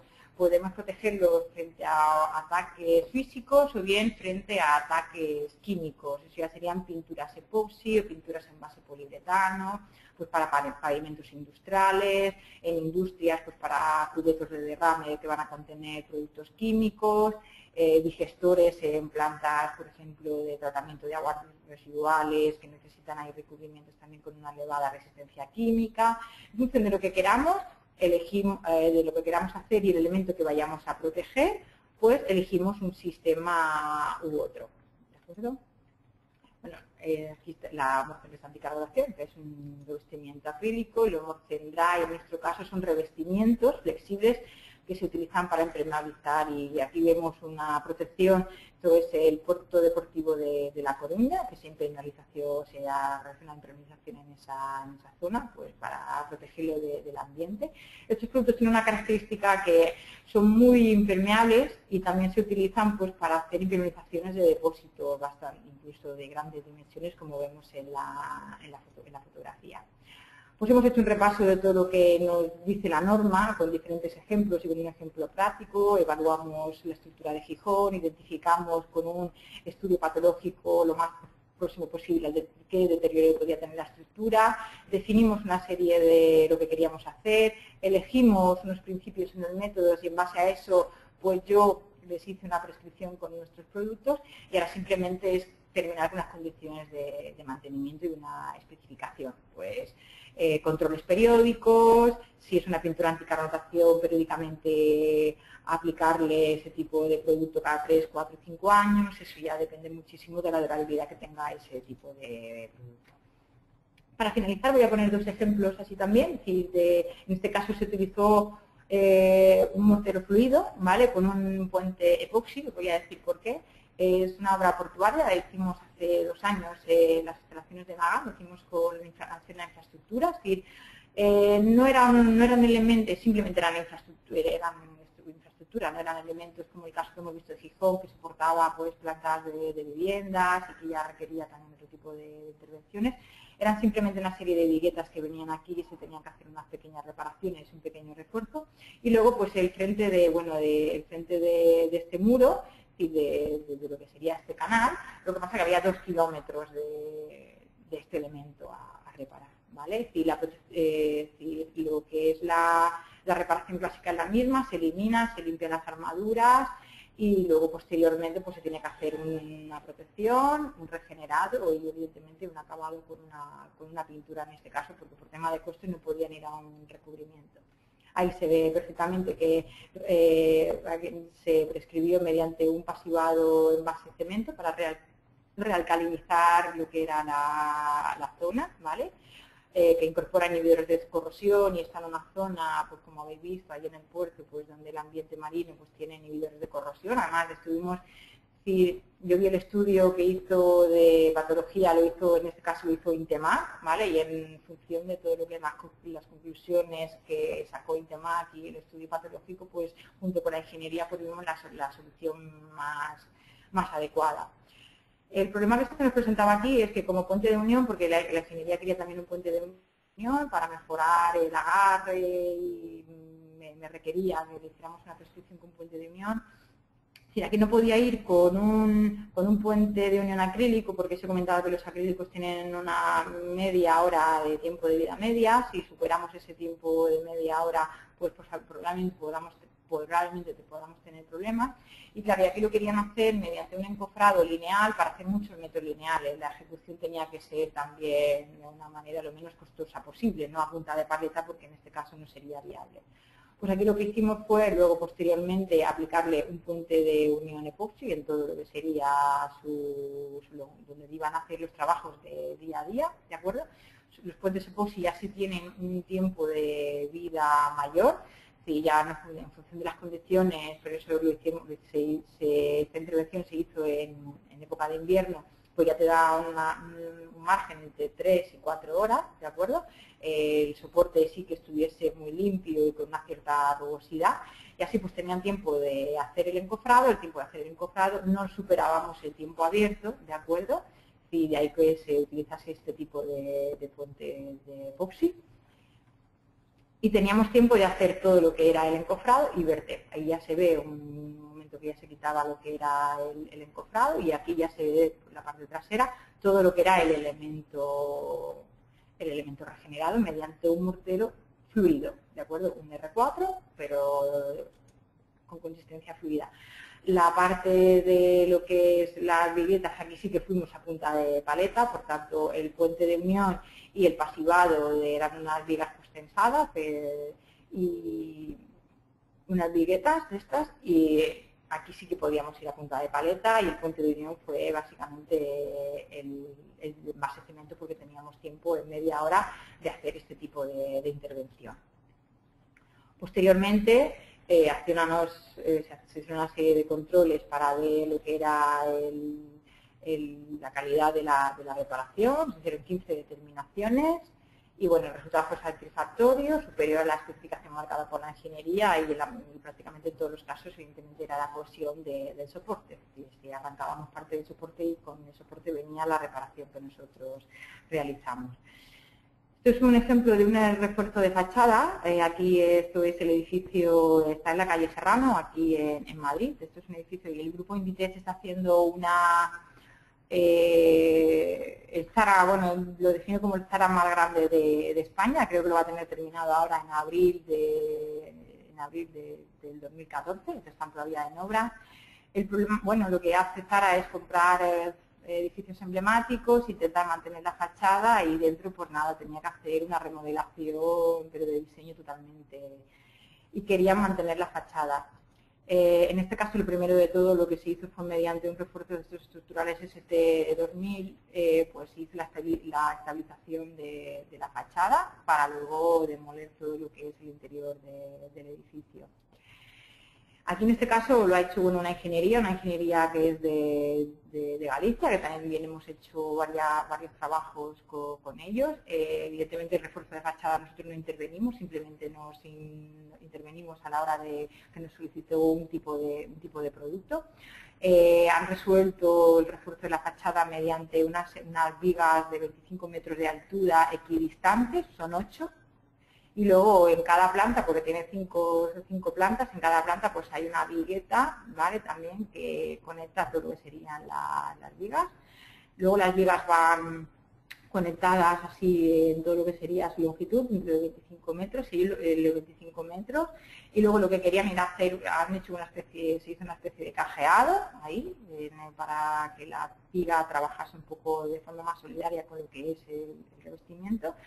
Y luego, bueno, lo que querían hacer era un encofrado y de un producto fluido, pues con unas características muy específicas que estuvimos viendo con ellos, haciendo unas pruebas, ellos lo aprobaron y tras unos ensayos que ellos hicieron y sus pruebas pertinentes, pues aceptaron este tipo de producto. Ahí se ve una imagen de lo que sería ya el tema del encofrado para evitar fugas, porque es un producto fluido. El producto... Y ahí se ve, bueno, una imagen de lo que ya sería el acabado. El producto no va en la longitud entre los 25 metros de altura, simplemente va de viga a viga de planta, y ahí simplemente veáis que también son morteros de alta resistencia, son unas ciertas características que también se pueden hacer este tipo de reparaciones. Para terminar, se ha hecho una reconstrucción este verano, en el mes de agosto, se hizo una reconstrucción de unas vigas en el puente Cursal. Esto es una sección transversal de lo que sería el puente Cursal. Aquí hay una galería, ¿de acuerdo? En las 3 galerías pues van todos los tubos de comunicación, y debido a las mareas vivas, pues este tipo de losas se ven deterioradas con el paso del tiempo. Ahí es una fotografía que a través del Ayuntamiento de San Sebastián, pues así estaban, algunas estaban deterioradas y otras estaban incluso hasta rotas.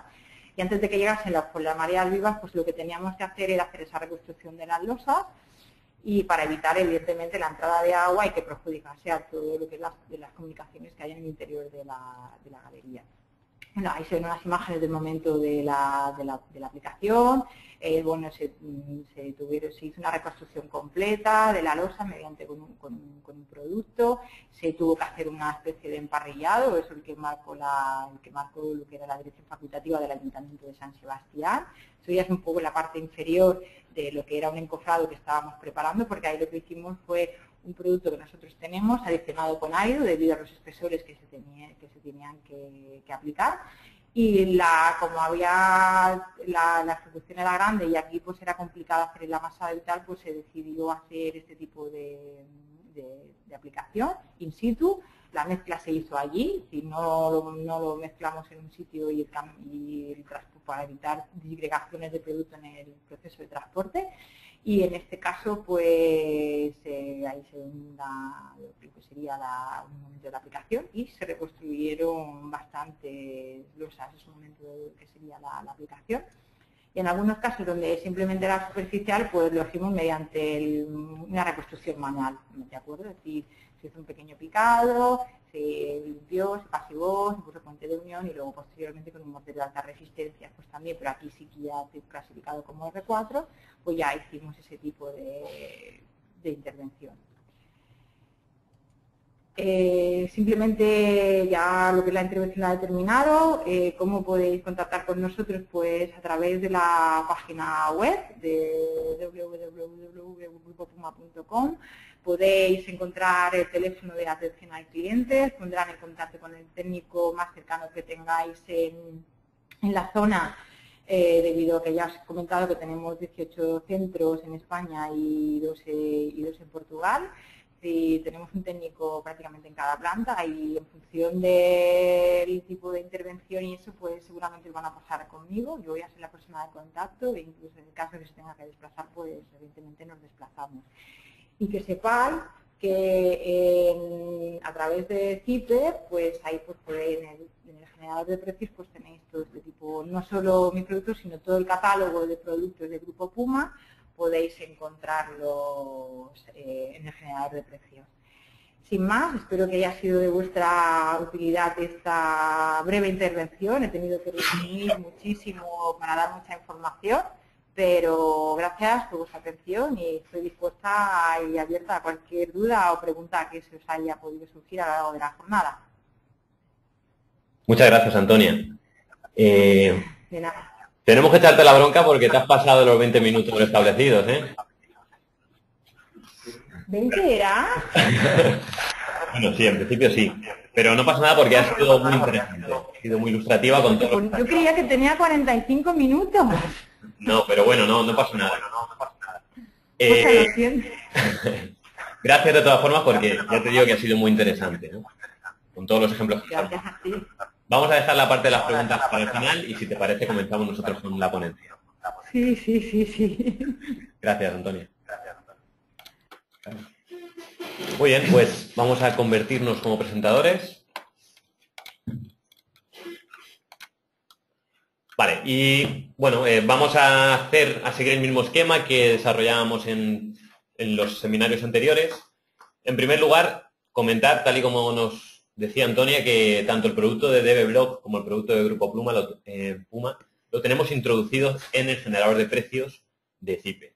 Por ver algunas de estas unidades de obra, pues, por ejemplo, en el apartado de tabiques, PT, pues vemos cómo tenemos aquí desarrollado todo el apartado de tabiquería de DB-Block. Si entráramos también, por ejemplo, en hojas para revestir o en fachadas, podríamos llegar a visualizar pues todo el catálogo del ponente Federico. Podemos ver también casos, por ejemplo, estamos en el generador de precios de rehabilitación, entramos en estructuras y dentro de estructuras, por ejemplo, lo que hemos visto o parte de lo que hemos visto hoy ha sido tema de reparaciones. Bueno, pues dentro de HI, por ejemplo, puentes de unión, tenemos toda la información del Grupo Puma, Implarest. Si picamos sobre cualquiera de esos apartados, se nos abrirán las fichas de datos de seguridad. Tenemos también, pues, por ejemplo, temas de morteros fluidos para reparación estructural. Hemos visto el Moncep3, por ejemplo, también. Y lo que tratamos de mostrar en estas ponencias es que, bueno, no se trata únicamente de un catálogo con unos precios, sino que además incluimos otra serie de información. Si nos fijamos en la parte inferior, en función de la selección que hayamos hecho y de los datos que hemos introducido, si es de consistencia fluida blanda, bueno, pues esta parametrización va a afectar directamente tanto al precio como a la descripción del producto. Como comentaba, no solo incluimos el precio, que aparece en esta primera pestaña, donde vemos todos los unitarios, sino que incluimos también el apartado de pliego de condiciones, todo el tema de control de calidad, residuos generados, que veremos hoy en mayor medida, energía incorporada, tanto temas de emisiones de CO2 como energía utilizada para la fabricación y la construcción, la energía incorporada del material, y toda la documentación de seguridad. Hoy nos gustaría entrar en más detalle en el apartado de residuos generados. Informaros o dar a entender cómo CIPE analiza estos residuos y cómo el módulo de estudio de gestión de residuos gestiona esa información y la representa en un documento que, bueno, pues si es necesario incluir, digamos, en un gran número de proyectos. Para esto, seguramente, Javier Signes, que lo tengo aquí a mi lado, no lo he presentado. Buenos días, Javier. Hola, buenos días. Nos va a explicar con más detalle esta información. Bueno, brevemente resaltar dos objetivos del módulo del programa. En primer lugar, cumplir con la exigencia administrativa del Real Decreto 105/2008, por el que regula la producción y la gestión de los residuos generados en la construcción y demolición. La obligación es del productor de residuos, en este caso promotor, pero siempre nos deriva al técnico la elaboración de ese documento. Dentro de ese documento hay una parte, digamos, más tediosa, más laboriosa, que es la estimación de la cantidad de residuos generados en peso y en volumen. CIPE, por una parte, pretende cumplir con la exigencia administrativa, pero además ir un poco más lejos, es decir, preparar cada unidad de obra para que desde el proyecto se pueda evaluar, digamos, el impacto ambiental que supone la generación de los residuos del proyecto. Dicho de otra forma, podemos conocer la bondad de nuestro proyecto en cuanto al impacto ambiental debido a los residuos. ¿Cómo lo ha gestionado, cómo lo ha calculado CIPE? Es decir, lo que siempre se pretende es desgranar al máximo desde las unidades de obra los cálculos para que el resultado final sea lo más acertado a la realidad. Se plantea tanto los materiales que componen la unidad de obra como sus envases, es decir, en función del tipo de suministro, los envases, aquellos residuos generados. ¿Qué se ha estimado? Se ha estimado los residuos medios debidos a las mermas que estará en función de cada unidad de obra y del sistema de suministro, si bien en plástico, en pared, etcétera. Comentar, por último, que esta forma de cálculo digamos, es nueva respecto a los programas o los planteamientos de residuos, que estiman los residuos de forma estadística, es decir, se estudia los residuos generados que lo que serían las plantas de reciclaje suministran información de aquellos residuos. Con esos datos se generan unos porcentajes que elaboran los documentos para la gestión del residuo, para el documento del estudio básico. De forma muy somera he ido rápido porque estamos fuera de tiempo. Pablo, si acaso, enseña el documento y con eso creo que hemos terminado esta parte.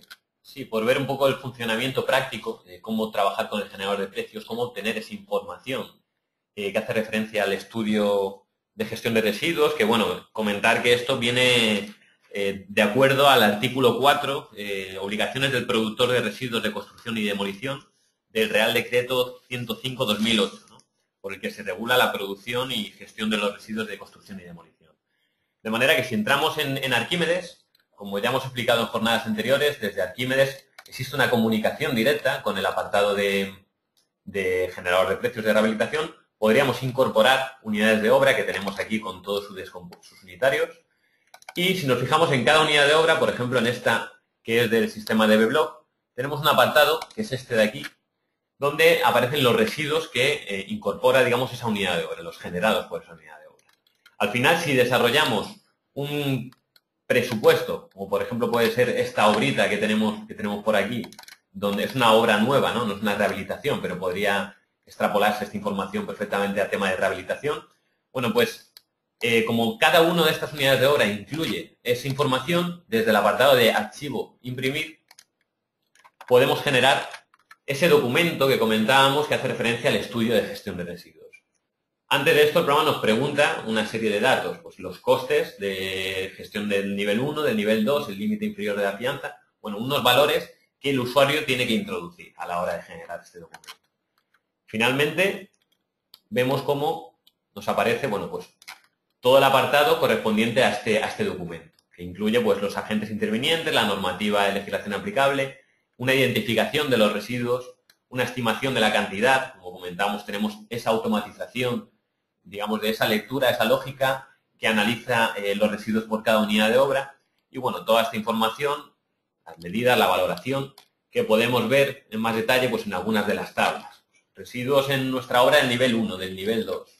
Vemos como de vidrio, de yeso se generan esta información. Todo está referenciado según la lista europea de residuos, que es el código LER, que aparece aquí, con una densidad, un peso y un volumen. Por ejemplo, el caso que comentábamos anteriormente, un asistente nos comentaba si en el tema de DB-Block se cortaban a punta paleta o se cortaban con una circular, ¿no? Bueno, pues el cortarlo de una forma u otra va a generar unos residuos u otros, ¿no?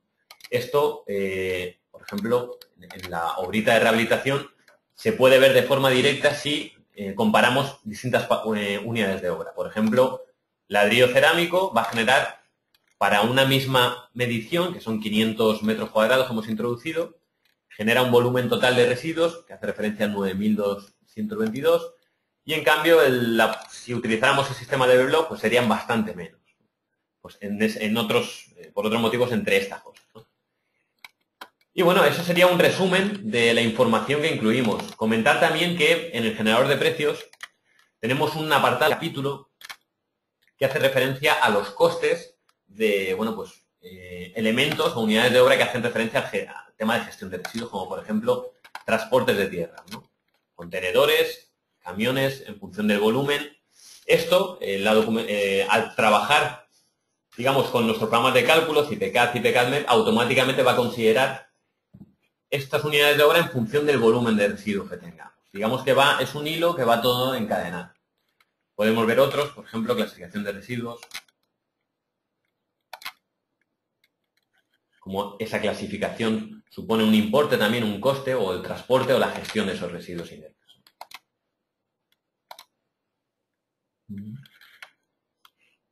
Sí, comentar que el impacto no solo va a ser ambiental, los residuos, sino también en función de la selección de nuestras unidades de obra, habría un impacto económico. Cada vez dentro de la gestión de residuos, no solo cada unidad de obra contempla la gestión de residuos y unos impuestos incorporados. Es decir, en la medida que reducimos los residuos de nuestro proyecto, el apartado o el presupuesto del apartado de gestión de residuos va a disminuir. Muy bien, pues decir que toda esta información es accesible también desde la propia web de CIPE, el generador de precios.info, vemos como aquí aparece esta información de libre acceso, o bien a través del propio programa, ¿no? Desde el apartado de gestión generador de precios podemos, digamos, acceder a toda esta información. Y no queremos extendernos mucho más, simplemente si hay alguna duda nos lo pueden hacer llegar bien a través del soporte técnico o bien llamándonos directamente. Y vamos a proceder a la parte de preguntas que han quedado pendientes. No queremos extendernos mucho más, por lo que, bueno, vamos a tratar de ser breves, vamos a hacer una serie de preguntas y el resto las enviaremos a los ponentes. Antonia, Federico, no sé si seguís por ahí. Sí. ¿Qué tal? Sí. Perfecto. Bueno, pues si os parece vamos a retomar algunas de las preguntas que nos han hecho llegar. Federico. Sí, buenos días, sí. Vale. Empezamos por tu turno. Nos preguntaba Valentín si tenéis los herramientas que nos has comentado en familias red, sí, para incorporar en sistemas BIM, por ejemplo. ¿Cuál? Perdona, es que no te oigo bien. Vale, perdona.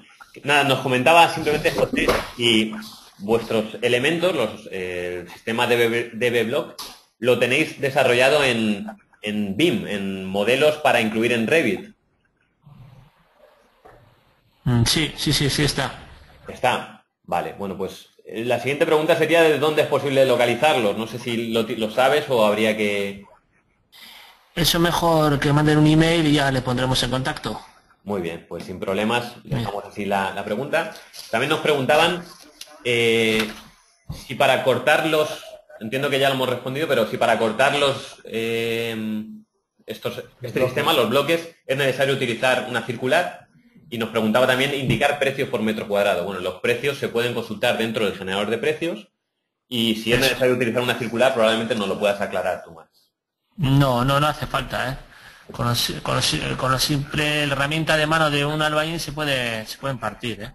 Vale. Más se ha visto ahí una fotografía, sí, que lo partía el oficial. Vale, pues eso afectaría de alguna forma a los residuos también, ¿no?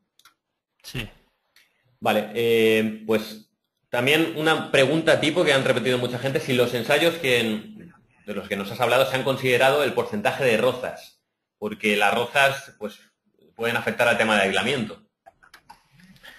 Sí, lo que se han hecho en lo que es los ensayos con rozas, colocando rozas y también semacajas eléctricas también. Muy bien, perfecto. Pues esas son las preguntas que se han repetido, hay alguna más muy puntual que te haremos llegar y si te parece vamos a dar paso a las preguntas de Antonia. Antonia, ¿qué tal? Vale, perfecto. Bien, aquí. Oye, no me tengas en cuenta lo de la bronca, que Realmente, aunque ha sido más larga de lo que esperábamos, la gente nos ha agradecido y nos ha comentado que ha sido muy interesante. Pues me alegro, pero no sé, convencida lleva con los 45 minutos, no me preguntes por qué. La próxima haremos de 45. Bueno, te hago una serie de preguntas. A ver, Manuel nos dice si la prueba de carbonatación del hormigón se puede hacer in situ sin tener que extraer testigos.